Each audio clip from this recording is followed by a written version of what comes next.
Barack Hussein Obama. Of course, he is the 44th president of the United States. He got elected as president of the United States back in 2008. He defeated the Republican candidate, John McCain.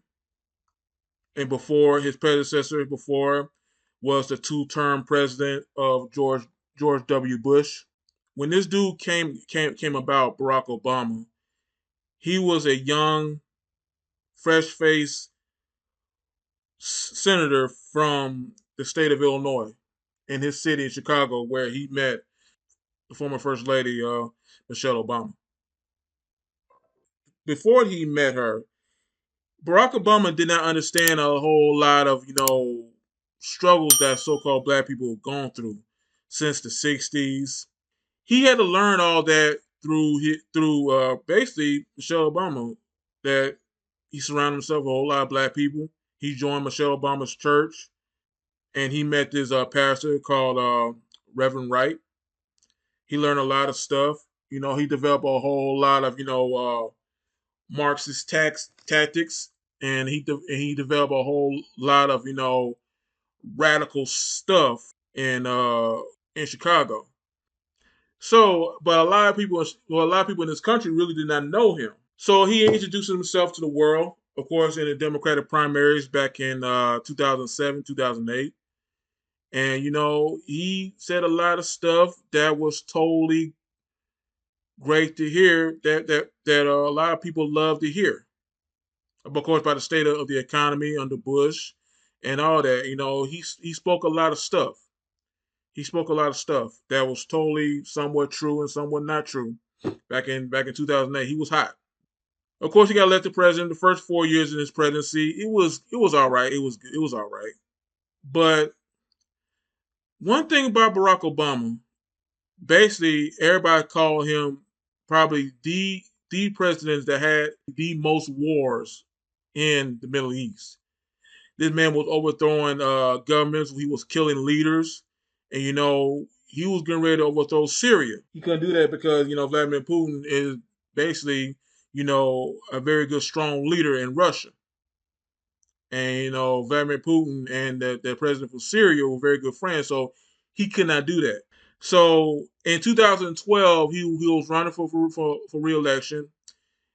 And the thing at that time was the incident that happened in Benghazi, Libya. And don't forget, Hillary was his Secretary of State. Hillary was basically in charge of stuff like that in the Middle East and stuff like that. But the incident happened in Benghazi, Libya was under his watch. It was totally bad for him politically at that time. At the end of the day, he won. He still won re-election. But his second term was absolutely probably the worst time for black people, because that's when his manipulation started amongst black people. Of course, the constant shooting. It started with Trayvon Martin in Florida, and then it got worse through Michael Brown in Missouri, and a lot of those two incidents, he involved himself heavily. Of course, that famous thing he said in the White House, that he said that if he had a son, it would look like Trayvon. And to me at that time, because I didn't know no better back in 2012 at that time, I thought he was genuine of the part. When I think about this boy, I think about my own kids. My main message is to the parents of Trayvon Martin. If I had a son, he'd look like Trayvon.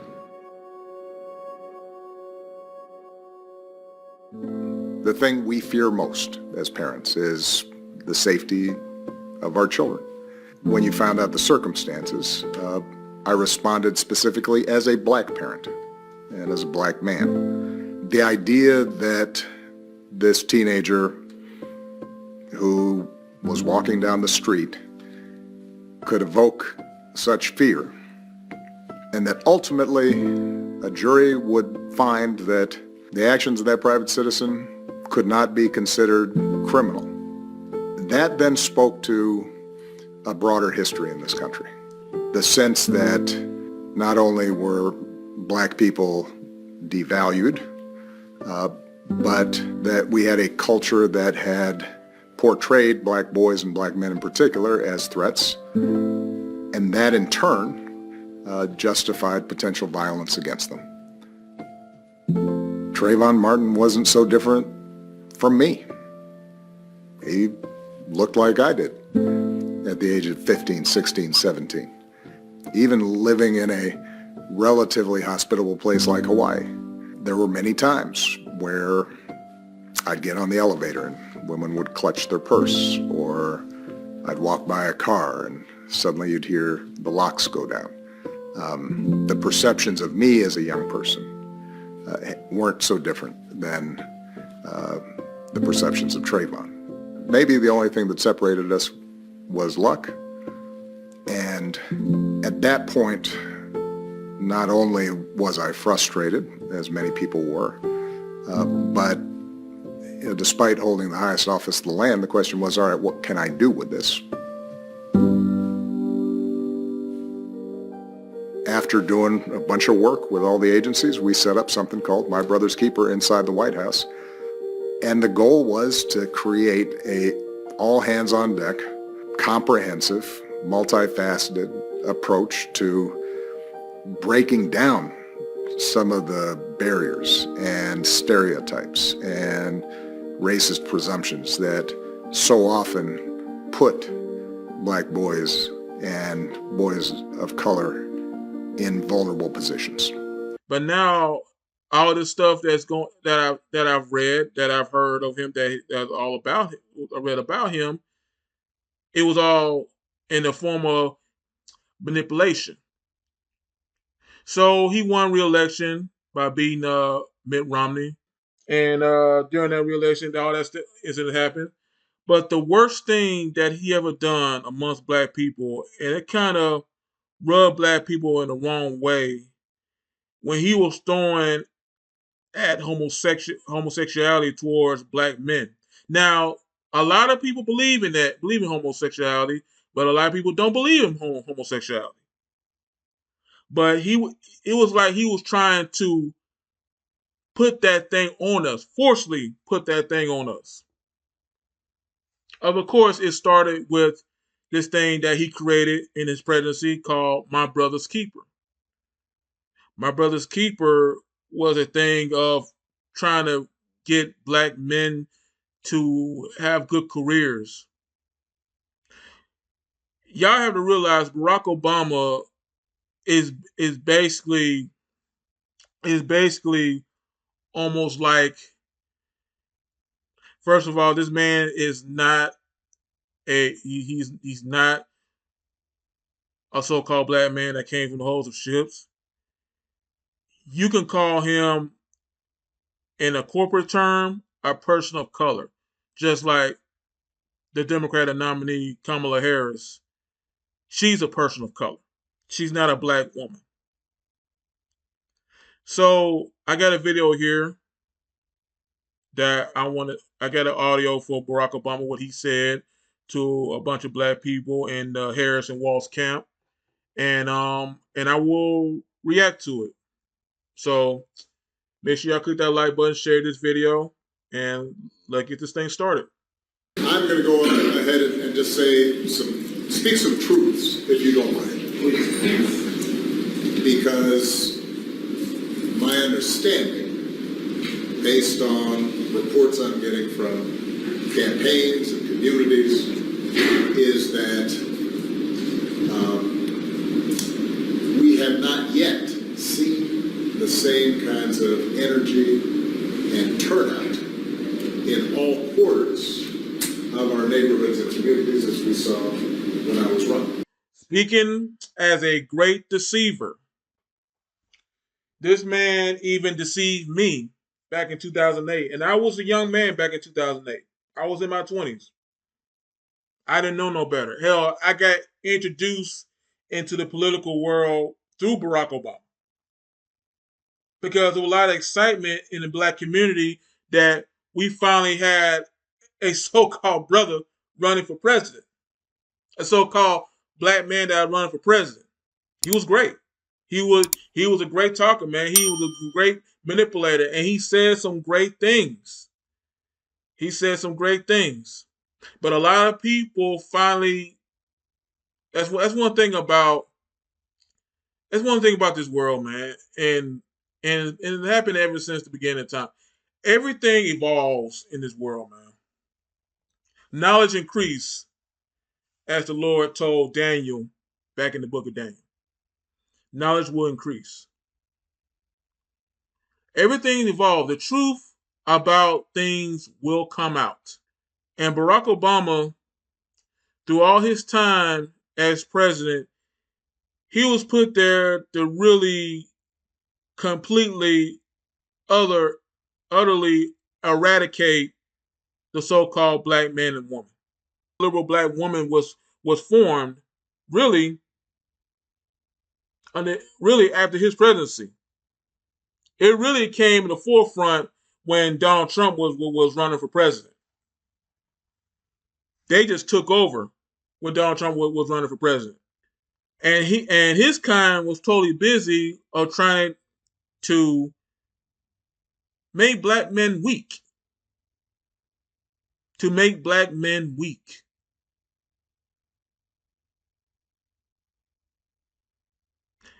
And the black men, we cannot be weak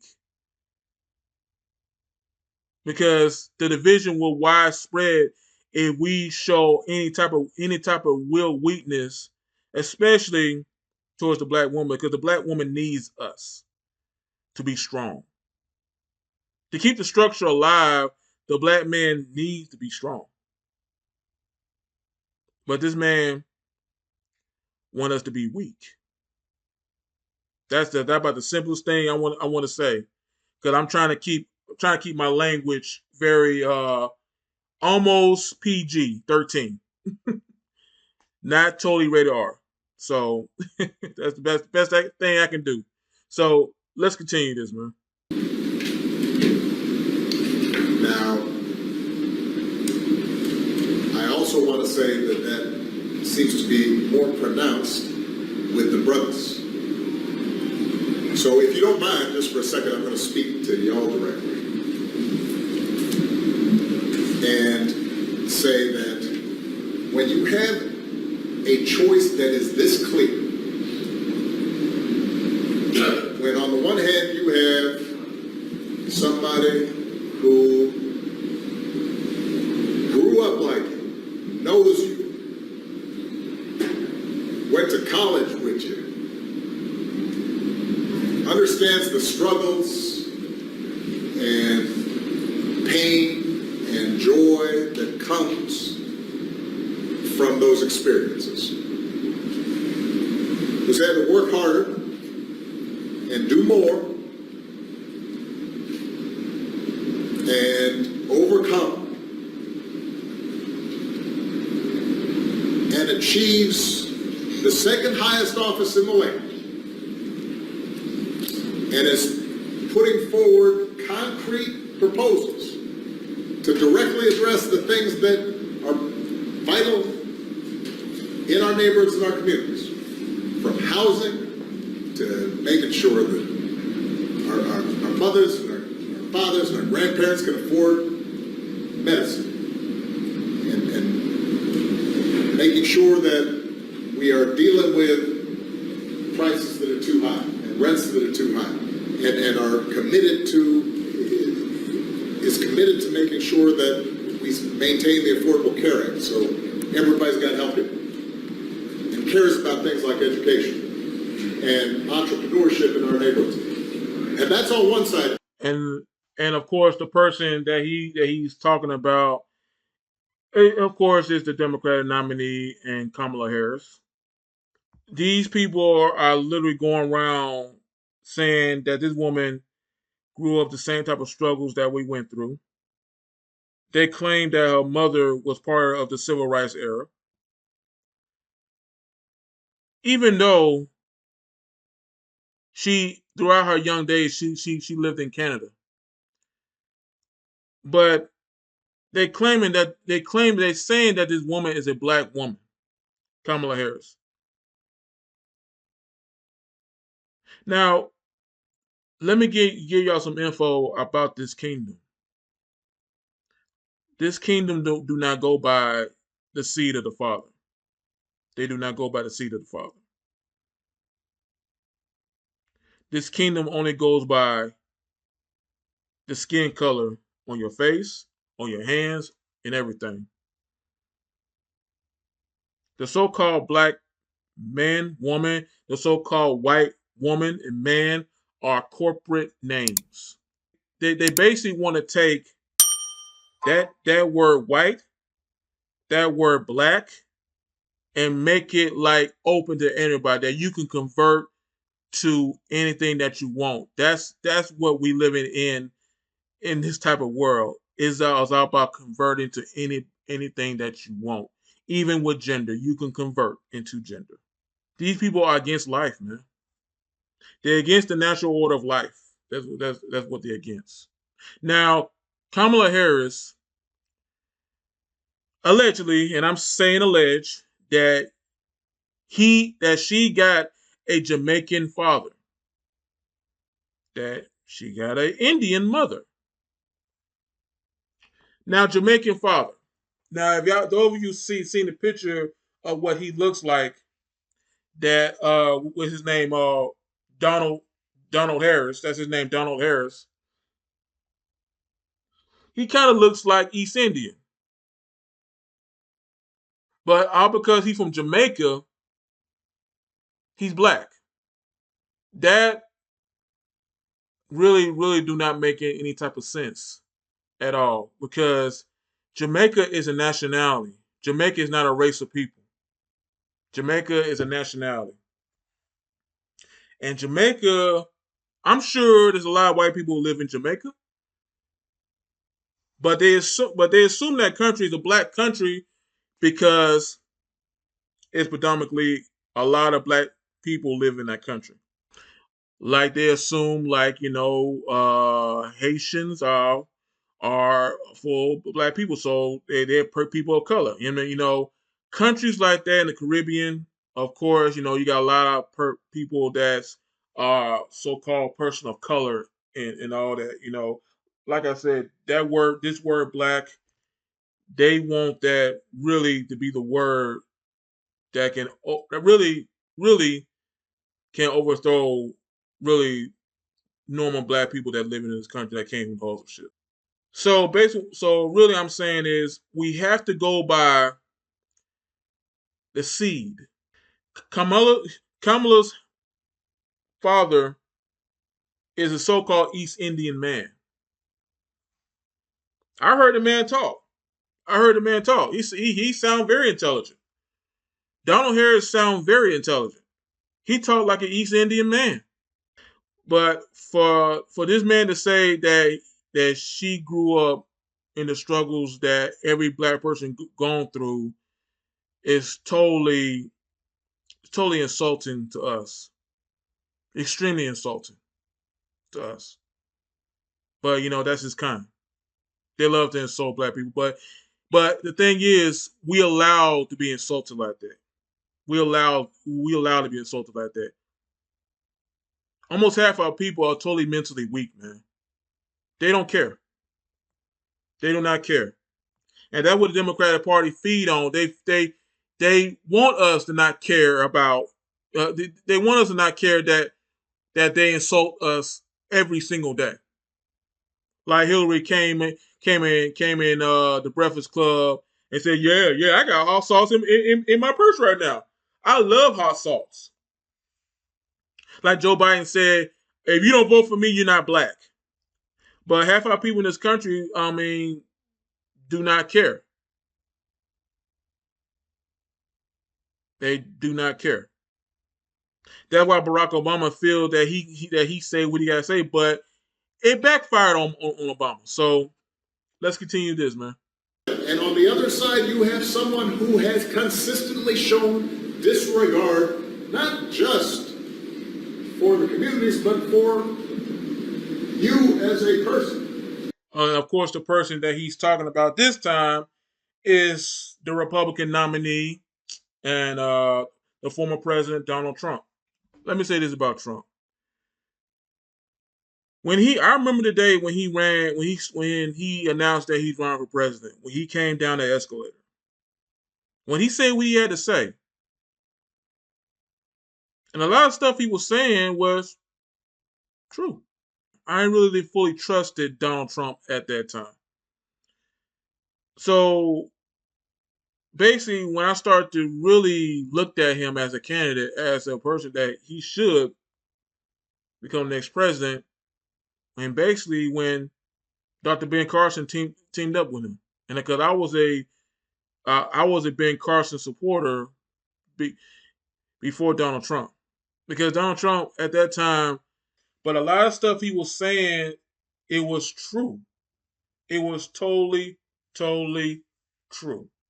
And this one man exposed a lot of people, including this man, Barack Obama. He exposed him of the type of man he is.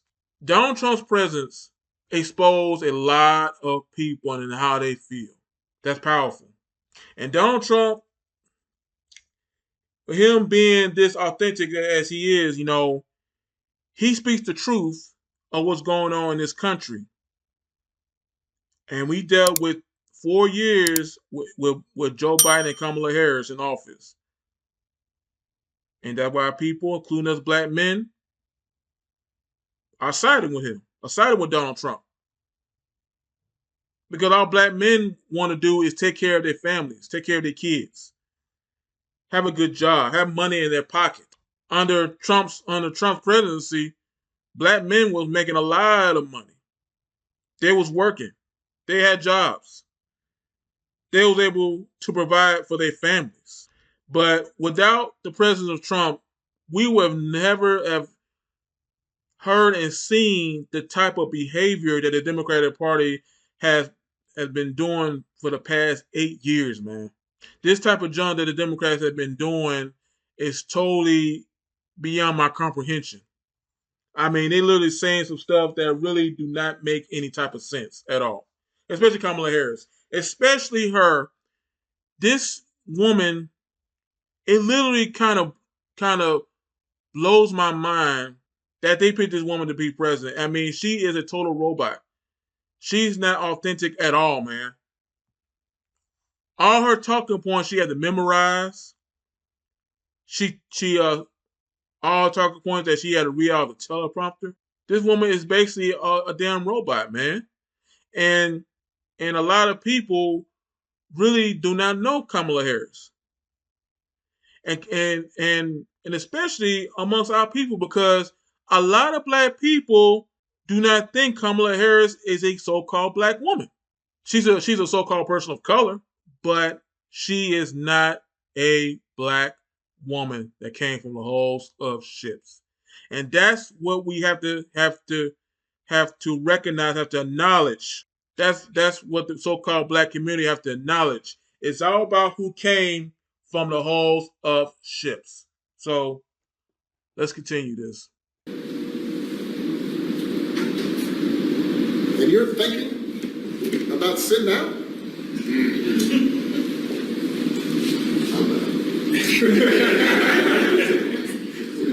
But, Cousin Pookie might be. Firstly, number one, black people are not sitting out. A lot of black people are voting for Donald Trump.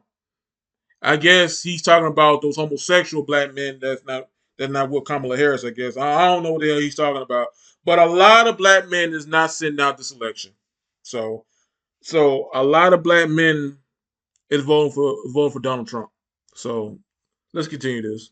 And you're coming up with all kinds of reasons and excuses.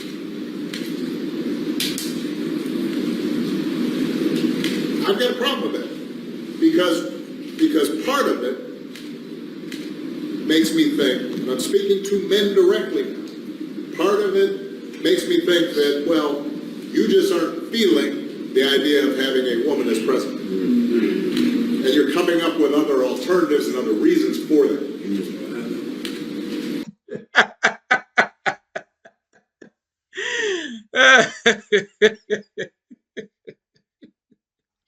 Barack Hussein Obama. Boy, that boy. Boy, I tell you, Barack Obama, man, I tell you, bro. Barack Hussein Obama. Let me tell you this, bro. Man, who the hell you think you are, man? Who in the hell you think you are, Barack Hussein Obama? A person of color. Because you're not a so-called black man. You are a person of color. Your father was an African Hamite that was an atheist. You have a white Jewish mother. And for you to talk like this, bruh, you are a clown. And I'm keeping my language down. I'm trying not to cuss in this video. This is totally backfired on you. Totally backfired on you, bro.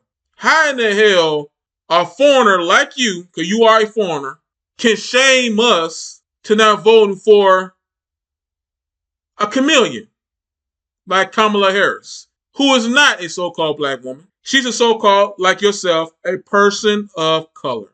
You see, that's what y'all want to do. Y'all want to separate the people that came from the hulls of ships, the people who is our ancestors to the Indians that actually was in this country. You see, y'all want to separate yourselves from us. The thing is, how in the world y'all can do that? Y'all do not have a plight like us. People who watch this video, this man thinks he is a god, man. This man thinks he is a god. And these people, they do. These people, these black people around here who don't have no type of common sense, love this man. They worship this man. They wear this man's pictures, his image on their clothing. That's one of the commandments of the Lord gave to Moses. Do not worship no graven image. So Lord Obama is disappointing us. He is disappointed that we are not coming out in droves on supporting Kamala Harris. So let me finish this, and I'm about to go ahead and wrap this video up. Make sure y'all click that like button, share, and subscribe to this video, man. And I think anybody you are talking to in a barbershop, anybody you are talking to in your house, in your family,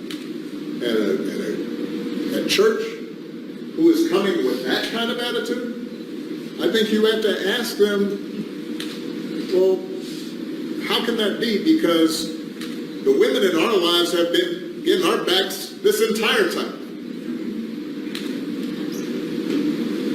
They've been raising us and working and having our backs.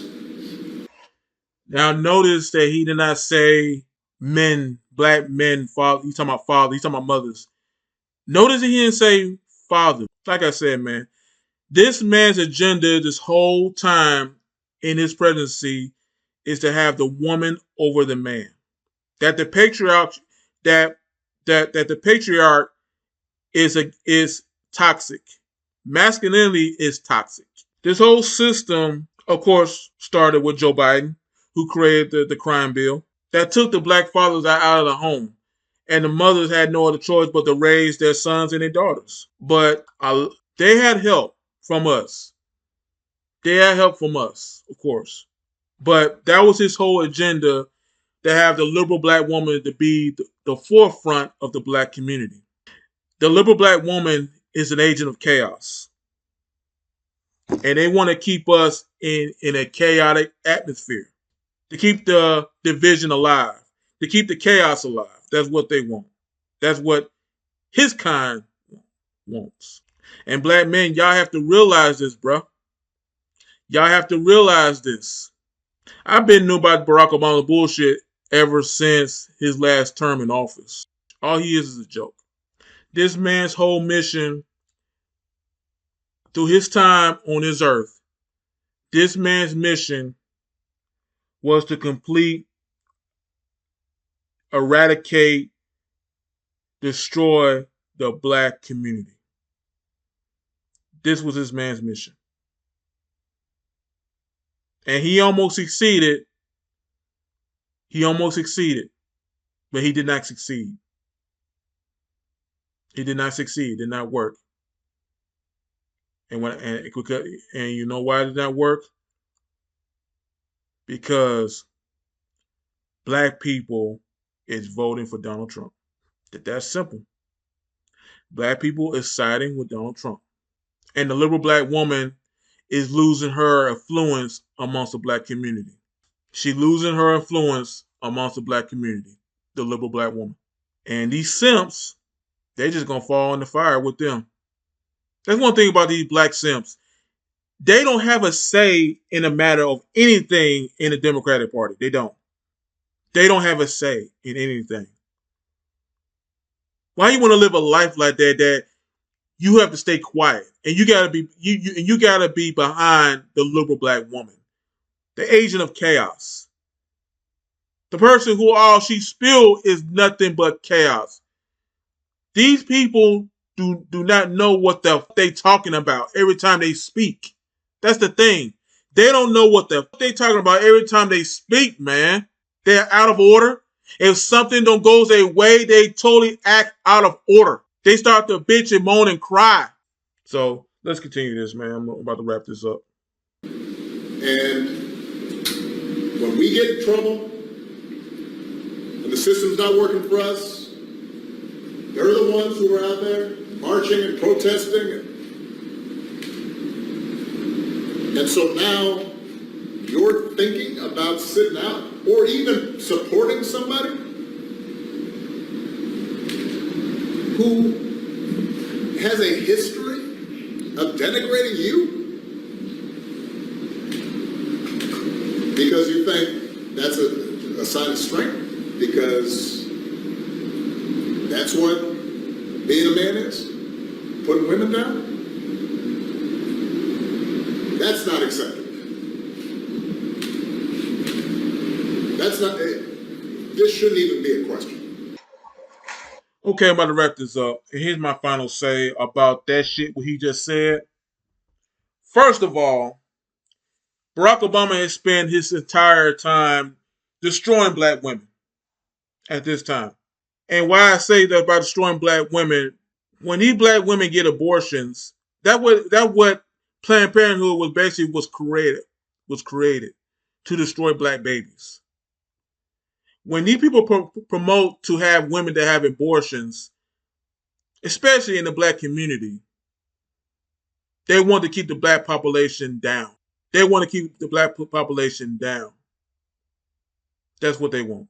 And number two, the adversary that Obama hates in Donald Trump. See the destruction that he's talking about amongst black people, of course, by bringing these damn illegals in this country, so they can be the new minority class, and by turning black men into homosexuals, like he did in his 4 years while he was in office, painting the damn White House the rainbow colors. Bro, we see you. Your time is up, Obama. It's over. It's over. So that's what I got to say. Hope y'all click that like button, share, and subscribe on this channel. I had to say what I had to say, man. This is your boy King. This is the King Channel TV signing off. Hope y'all have a very, very, very good night. Black men, let's take back our community. Peace.